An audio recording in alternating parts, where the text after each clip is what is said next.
धीमी रहस्यमय संगीत शुरू होता है। कहते हैं पहाड़ों की गहराइयों में बसे गांवों में ऐसी दास्तानें छुपी हैं जिन्हें सुनकर रूह कांप जाती है। आज हम सुनाने जा रहे हैं एक अनोखी कहानी, एक साधु और एक भूतनी की। यह कहानी डर से ज्यादा प्रेम और आत्मा के मिलन की है। हल्की हवा और चिड़ियों की आवाज। बरसों पहले हिमालय की तराई में रहते थे एक साधु जिनका नाम था अघोरानंद। वे गहन साधना में लीन रहते, लोगों का दुख हरते और भटकी आत्माओं को मुक्ति दिलाते।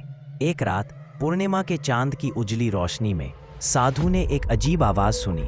कोई औरत धीरे धीरे रो रही थी, धीमी डरावनी धन। साधु जब श्मशान पहुंचे तो देखा सफेद वस्त्रों में एक स्त्री खड़ी थी। सुंदर चेहरा पर आंखों में गहरा दुख। साधु ने तुरंत पहचान लिया, यह कोई साधारण औरत नहीं, यह एक भूतनी थी। भूतनी बोली, मैं इस गांव की चंद्रिका हूं। मेरे पति ने मुझे धोखा दिया और मेरी मृत्यु बड़ी क्रूरता से हुई। मेरी आत्मा अधूरी इच्छाओं के कारण आज भी भटक रही है। दुखद संगीत। उन्हें उसमें भय नहीं दिखा, बल्कि एक पीड़ित आत्मा नजर आई। उन्होंने प्रतिज्ञा की, मैं तुम्हें शांति दिलाऊंगा। धीमी सकारात्मक धुन। रात दर रात साधु श्मशान जाते, भूतनी से बातें करते, उसके दुख सुनते।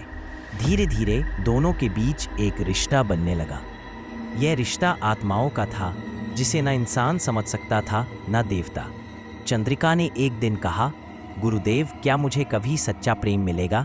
साधु मौन हो गए, लेकिन उनकी आंखों में छुपा उत्तर साफ था, हाँ। रोमांटिक और भावुक संगीत। समय बीतता गया और वो रिश्ता प्रेम में बदल गया। यह प्रेम शरीर का नहीं, आत्मा का था। साधु और भूतनी चांदनी रातों में घंटों एक दूसरे से बातें करते। दोनों के बीच अब कोई डर नहीं, सिर्फ अपनापन था। मंत्रोच्चार की ध्वनि। एक रात साधु ने यज्ञ किया। उन्होंने देवताओं से प्रार्थना की, हे देवताओं, इस आत्मा को नया जन्म दो, इसे शांति दो। अग्नि की लपटों में चंद्रिका की आवाज गूंजी, अगर मुझे जन्म मिला तो क्या मैं आपको पा सकूंगी? साधु की आंखों से आंसू बह निकले। उन्होंने कहा, हमारा प्रेम समय और जन्मों से परे है। यदि भाग्य में लिखा होगा तो अगले जन्म में तुम मेरी साथी बनोगी। तेज संगीत और रोशनी की कल्पना। अचानक यज्ञ अग्नि से एक प्रकाश उठा। चंद्रिका की आत्मा उसमें विलीन हो गई। चारों ओर शांति छा गई। धीमी रहस्यमयी धुन। कहते हैं उसके बाद साधु हिमालय की गहराइयों में चले गए।